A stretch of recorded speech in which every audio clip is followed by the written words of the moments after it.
I got to give my sister the line of the night award. I was like, I walked in the back with my family. I was like, was that too long? My sister's like, you played it for 21 years. They can listen to you for an hour. I was like, okay. All right, let's go. We're just going to open it up questions here in the room. If you've got a question, raise your hand. We'll bring a mic over to you, and we'll get started down here. Kevin, you want to kick us off here? Sure. Sue, the speech, kind of how long you been working on that? Did you workshop it with various people? What was the behind the scenes on that? I probably should have, because then maybe I could have like tightened her up a little bit. Because I didn't. I obviously went through it a little bit with Megan, just kind of like, hey, this is like the timeline and the people I want to hit and all that stuff. I didn't anticipate it being that long, but the truth is I don't know that I could have taken anything out. That's what this has meant to me. It was just so important for me to say names and to point people out and to tell them what they've meant.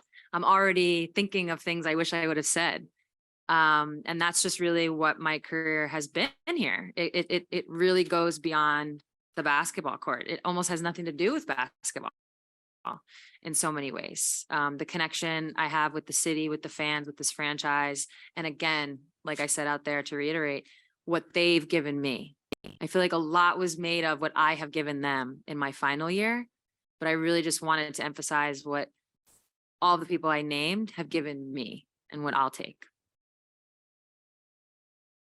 Yeah, so just talk about what it meant for Lauren to be here and Swin and Jenny Busak and stuff and all the things that they said for you. Yeah, I'm blown away by it. I keep joking. It's this experience is I don't mean this morbid. Some people think it's like a wedding and a funeral in one this weekend, because a wedding in that you're seeing all these people you don't get to see all the time. You're trying to soak it all up in this one moment. And the funeral part is, not to joke about funerals, but the funeral part is, the things that they're sharing about you and what they're, just what they're expressing in terms of what the relationship was with whoever it was that was speaking and myself and, what they see in me or what they saw in me or what their experience was with me. I mean, that's very rare that you get to have these types of moments. So it was really special for everyone who spoke to hear what they had to say. And then of course for Lauren to fly out here with her son. I mean, that's a big, big trip. So it's just so meaningful. And the one thing I really wish I would have said, it just kind of escaped me, was how amazing it's going to be in the rafters. Yes, but it's going to be even more amazing being next to her. And dating back to your time in high school, could you ever envision? Really took you guys on a ride. But when you're back there, like ever envision the career that you would go on to have? And No. I think the story of my early career, even maybe into my early WNBA days, it's kind of like you always, like I always knew I was good, or people always knew that I was pretty good, but I don't think anyone, myself included, could have imagined this. My family could have imagined this. My friends could have imagined this. It's like even coming out of high school, I think I was in the top 20, but like, I don't know, maybe like 20. It wasn't like I was the number one recruited kid or the number one in the class or anything like that. So to quickly answer your question, no, never could have imagined it. A quick one to start. Was there anybody who showed up today that was a surprise to you? That Ben McLemore, that was a surprise for sure. Wonderful surprise. It's funny. I think there have been like a handful of surprises along the way, but somebody messed, at least like 3 or 4 different people at different times messed up the surprises. So I kind of knew what was happening. Even some of the locations of places, like different parties or different celebrations, have been slipped along the way. I didn't know Megan was hosting. I knew she was speaking. I didn't know she was hosting. So that was also a surprise that one got kept. And does this in a way put a closure on your career? The jersey's up there. Do you feel like now you're really retired? Oh yeah, a little bit. Yeah. A little bit. Yeah. I think that's why I wanted to make sure I thanked those that I wanted to thank, because this does feel like the last time.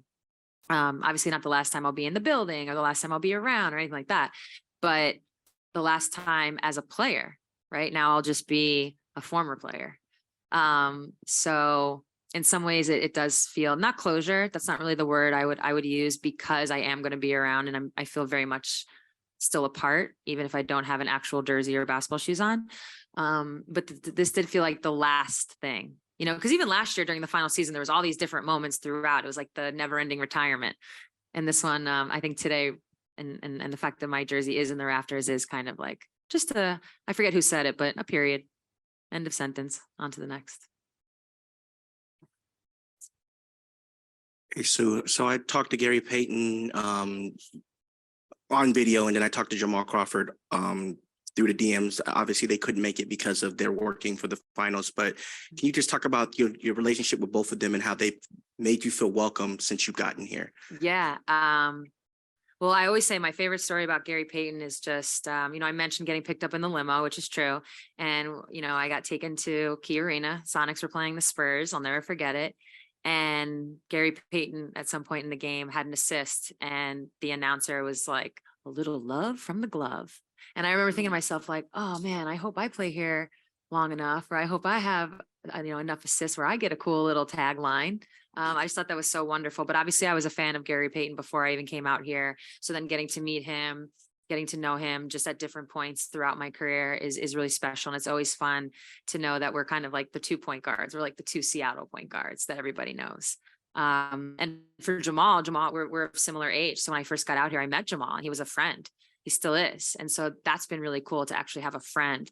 And I always say that one of the biggest compliments, I almost said it tonight even, but I've said it publicly before. One of the biggest compliments was somebody was talking about, you know, top Seattle athletes, and they like said my name. This was like a casual conversation amongst other basketball players. Even Will Conroy was there.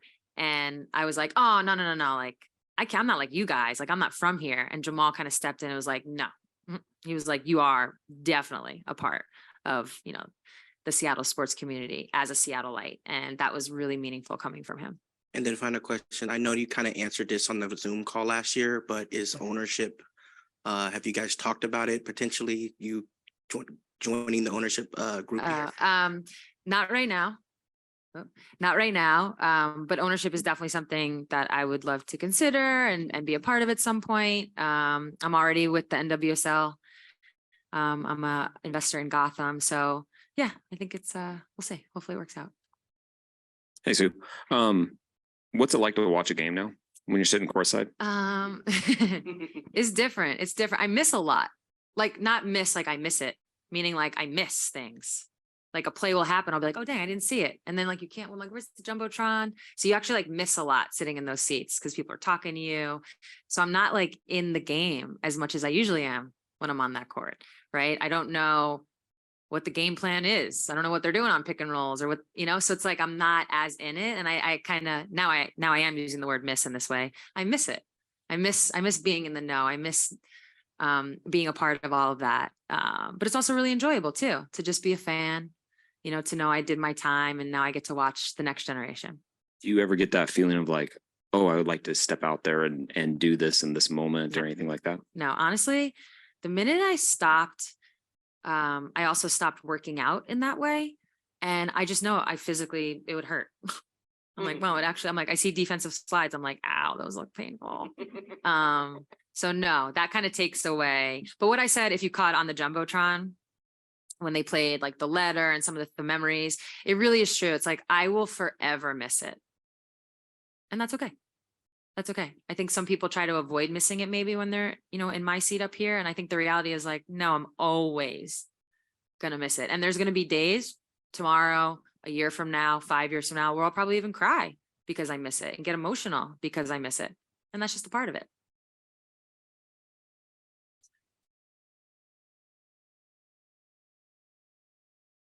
First off, how you doing, Ms. Bird? Good, thanks. We know you're a Seattle legend, but all around the W, young women wear your jersey, you know, sing your praises. Just what does that mean to you, knowing just not in Seattle, but in these other cities you are loved? Yeah, it's incredible. Last year when I was going through my final season, the way that, you know, other franchises and their fan bases were kind of like embracing me, celebrating me. I wasn't, it's one of those things, I wasn't like shocked by it. I knew people would show love, but it was also surprising the amount and just how much. And it really made me realize how much Obviously the impact I've had on the game, but the impact I've had on people and how it's kind of transcended basketball in a lot of ways. But I have to say, I don't know if this is exactly what you're asking. One of the most complimentary aspects of all of this is when current players come and show love. The Mystics tonight were so gracious in coming up and saying hi and saying congratulations and how deserving I am and things like that. And when your peer, or what once was my peer is saying that, I mean, that's the ultimate compliment for sure. And you kind of beat me to that's my next question for you. Natasha Cloud called you her PG GOAT. Yeah. Ariel Atkins said you putting the medal around her neck really Yeah. touched her. Mike Tebow was really complimentary. What are you gonna miss about? I know that the championship part, but just what are you gonna miss about playing in Washington? In the state of DC. I'm sorry. DC. I was like, what Washington? Yeah, no, that whole team, I have a lot of connection to a lot of players on the Mystics. And you mentioned Coach Tebow, he was our assistant with the Olympic team, and who was right next to him? Eric. So I have some really fun memories with Eric. What was it? Beijing. I have some really great memories with Coach Tebow, really fun memories with Eric. So it's not just the players, it's like you said, the coaching staff as well. And yeah, whether it's Elena as a teammate, Ariel as a teammate, Natasha Cloud's never been my teammate, but a lot of mutual respect there. And we've kind of expressed that to each other. So it's cool to reconnect on a night like tonight. And then Christy Tolliver is one of my close friends. So, I mean, I'm probably missing somebody, but DC is a team that I have a lot of respect for. No problem. That's time for one or two more questions. Anybody got one before we go? Kevin, go ahead. Has there been any part of this weekend in the process that's really stood out as a highlight or perhaps surprised you? I think the mural. I had seen like mural on the itinerary, but I didn't really know like what it was going to be of, where it was, how big it was. So to see that in real life was like, that was incredible. Because when you go around the city, there are a couple of pretty amazing murals. There's obviously statues and things all over the city. The city really, a big part of the experience here is going to see things like that. Even something like the Troll, right? Like that's a big part of the city. All these little, I was going to say, I guess, pieces of artwork. And now I'm a part of that. And that's pretty crazy. One more here for Larry, and then What más? we'll wrap up. Sue, when we talked to you after the last game, you were sort of weighing your options for what you were going to do in retirement. Have you sort of settled on what your first big project or? Not really. I think there's still some stuff that I'm figuring out what I want to do, how I want to spend my time, but that's really actually where I've landed. It's not really like, what do I want to do with my life? It's more what the question that I'm starting to answer is like, what do I want my life to look like? So it's less about the what I'm going to do. It's more like, what do I want it to look like? Do I want to travel? Do I want to be home? Right? Like that's first and foremost a question I'm going to have to answer. So that's kind of where I've landed. So that's just like a little bit of an update. I still don't know for sure. Yeah. Thank you guys again, all the coverage, everything. I said it last year, but I appreciate it. Thank you. Oh. You want me to talk for another hour?